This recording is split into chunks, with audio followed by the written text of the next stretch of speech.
Hello everyone. So IPL is in its last stages and qualifications are heating up. So every match from now on is getting that a crucial attention as far as the qualification is concerned.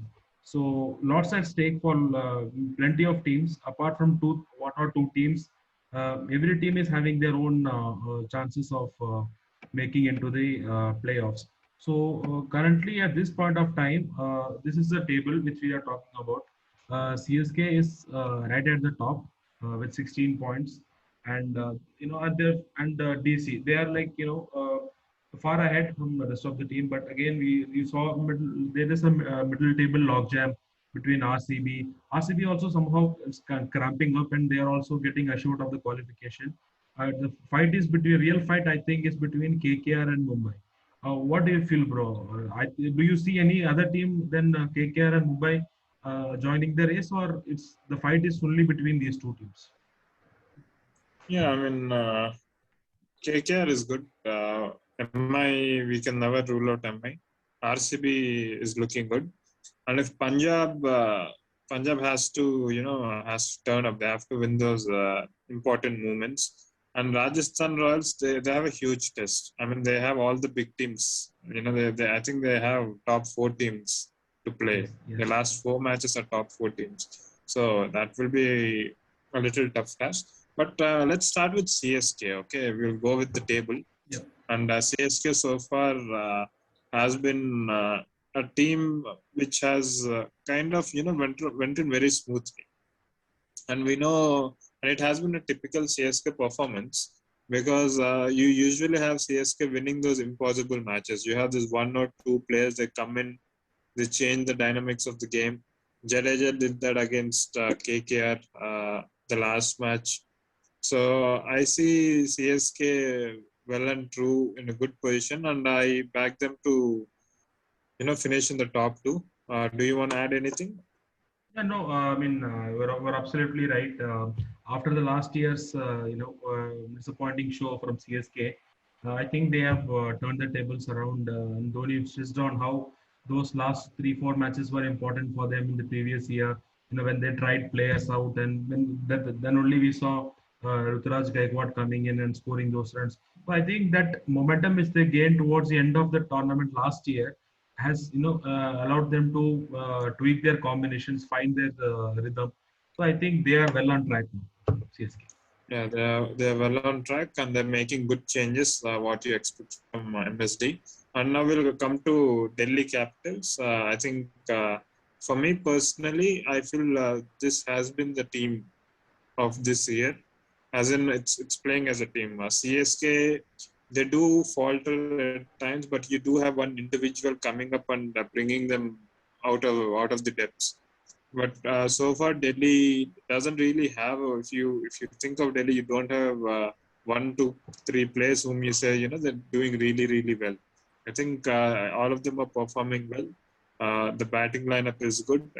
They have strengthened with income, with Shreyas Iyer and Andrew Nokia. And I think if they would want to finish in the top two, and they would know the value of top two finish because last year they lost the first match, and they got an opportunity second time, and they went into the finals. And the only concern, probably the both teams should probably look into it is. I mean, I do feel sometimes, teams, they peak very early. You have few teams which peak at the end. You have few teams peak very early, even before the playoff season. That's what has happened last year. If you remember, Mumbai, RCB, especially RCB and Delhi, they picked very early. And I think they lost 4 out of 5 matches, and RCB lost last 4 matches. So you don't want those hiccups again. I think that is one thing that Delhi would probably keep in mind. And what is the third team? It's RCB now. I think RCB is slowly, they're making their presence felt. They started really well in phase one, and phase two. When they lost their first match, there were some jittery things going around. What is the same old RCB where they falter. But I thought after that, the way they have come back, I think it's a lot worthy, especially the last match when they played against Mumbai Indians, where they literally choked them, and their death bowling, as I was talking about in the previous video. I think things are working. The pieces of the puzzles are coming really together, good together. So I think RCB is also that team. They'll also be eager to finish in top three, that top two rather. I mean, these three teams, CSK, DC, and RCB, all three have good chances to finish in top.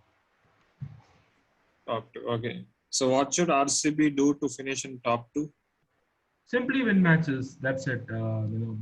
See, their net run rate is good, so they have to keep doing the good things, and they don't need to chop and change their team. And they're, as I said, the combination is working. They have played George Garton today, so I don't think they really need to do anything different now. They have to just let go whatever is happening. Okay. So then we'll talk about Kolkata Knight Riders.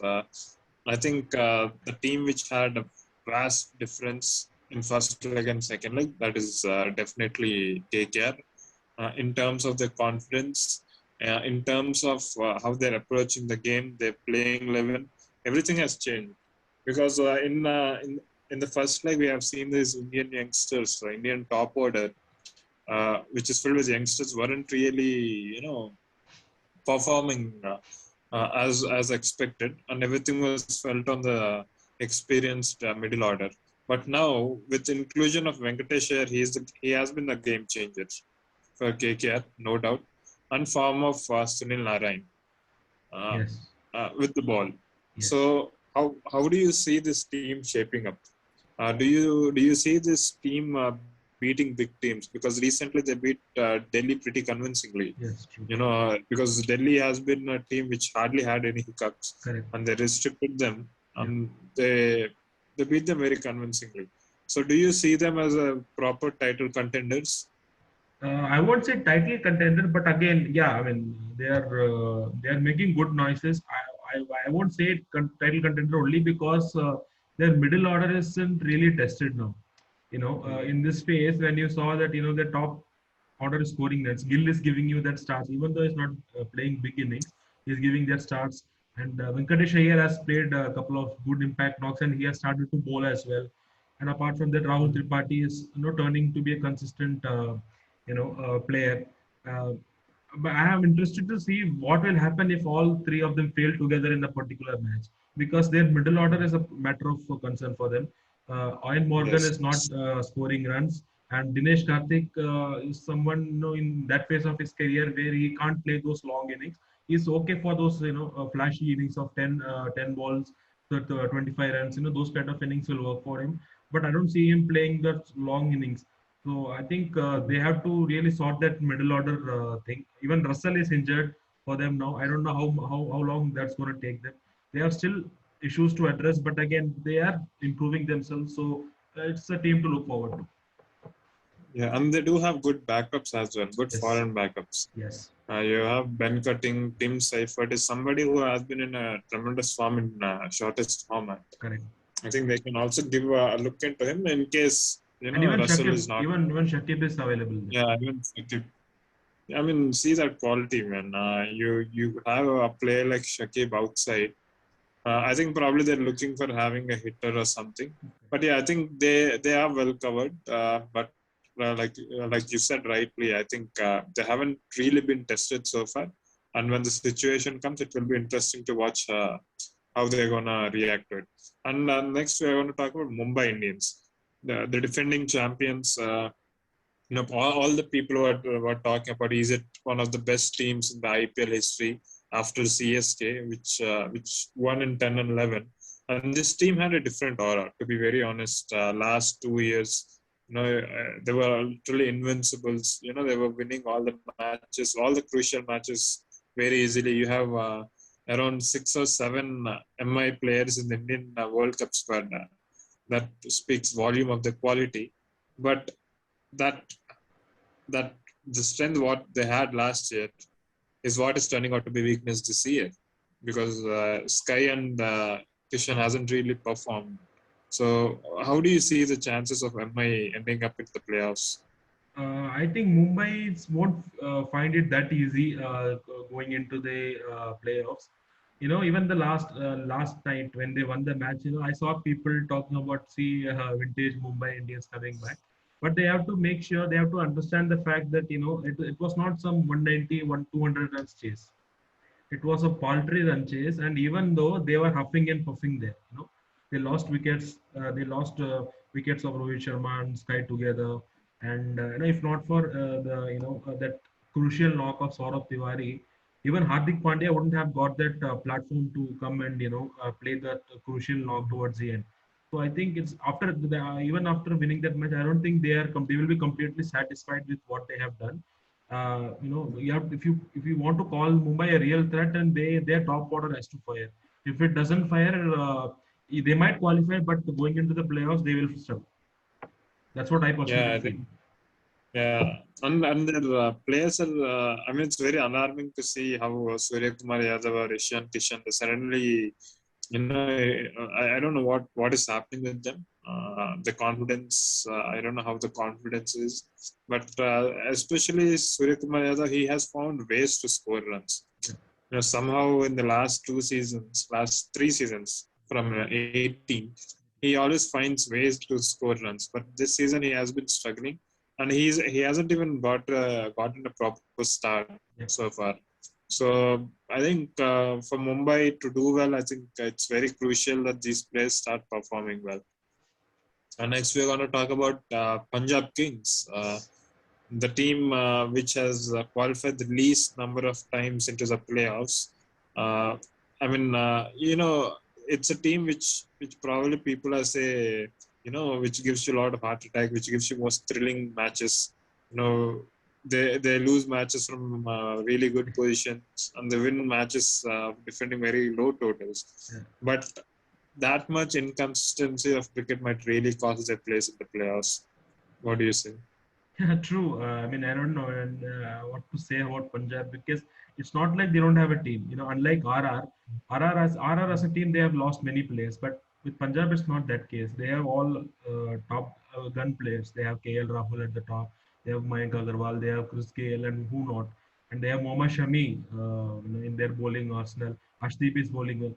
I mean, see, they have the team, but they lack that. I think KL Rahul as a captain has been disappointment, to be very honest with you, and he has lacked that killing instinct. And when it comes to rotating the bowlers, even yesterday, Saurabh Tiwari was playing well, and he had one over of Ravi Bishnoi in his pocket, and he should have used him, because you are not defending a big total. These are small kind of things where you have to be very careful. I think that captaincy is a major issue which is hurting Punjab a lot. I think definitely, and they have to play out of the skins right now to qualify to the players. They have the chances. Yeah, Mathematically, they can. They still have good chances of making it to the playoffs, but they have to make every chance count.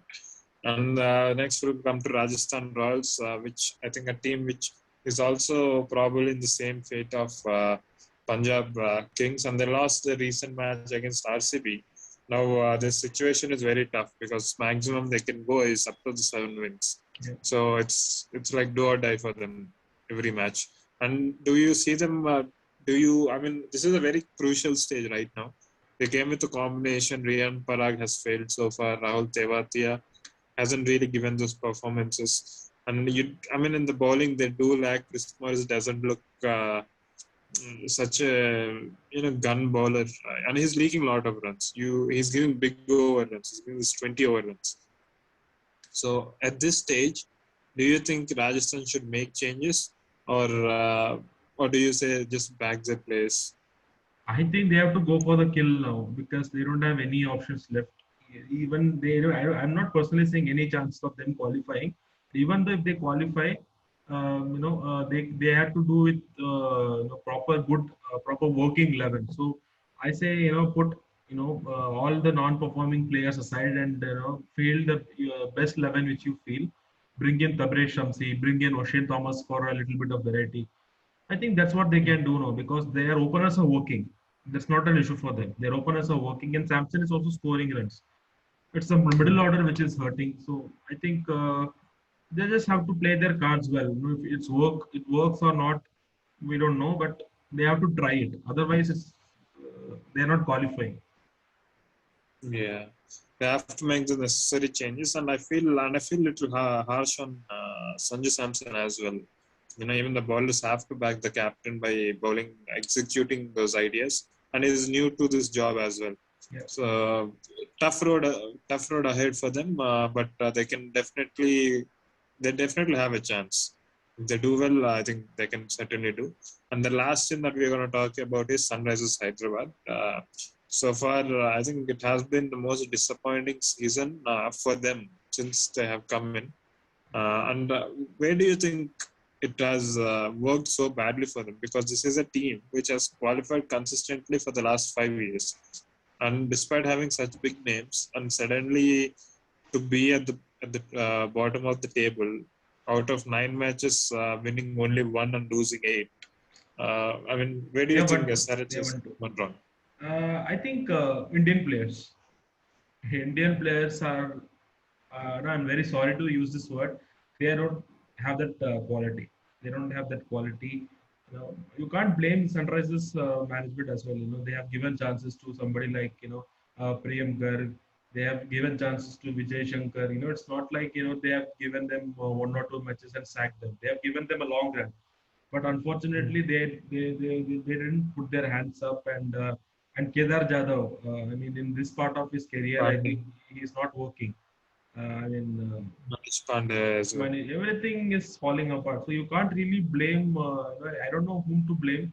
I think because of these things, Warner had to face that X. He had to get out of the team. It's unfortunate for them. I think the only thing which they can hope is win the remaining matches. Carry that momentum forward. Give something to their fans to cheer about and start afresh and rub everything and start from scratch. Build a new team. For them it's a Yes, boon. yes. It's a boon for them that it's a mega auction next year. So try to build up Yeah. invincible team. That's the only thing he can do. Yeah, okay. But coming back to this season, going forward, I think they made a good change by bringing in Roy. Yeah. Because I don't think so. Roy would be having that mental fatigue. For some reason, Warner hasn't been in form, and now you know the value of Warner for SRH or Bairstow and Williamson, because last 2-3 seasons they were scoring majority of the runs. They would score. I think they accounted around 60% of SRH runs, and when you don't have those two, suddenly you find a huge gap, and the middle order isn't able to perform basic duties. I mean, sorry to say, you got to finish the chase where you need 6 runs per over. You got to win those matches, and if you're not winning those matches, it is not IPL standard. IPL means something, and it's important that the management tells the players, and it should question the players that they play standard cricket, like you said, for the fans, at least for the fans. And they still have good role to play, mind you. They have teams to play. I think they can definitely play party poopers. They definitely dented the chances of Rajasthan Royals, and I think they can just do that and enjoy the game, give chances to youngsters and whatnot. So that's it, guys. We have spoken about all the teams according to their positions in the tables and how their chances fare going at the back end of the tournament. We'll see you in other videos. Tata, bye bye, see you.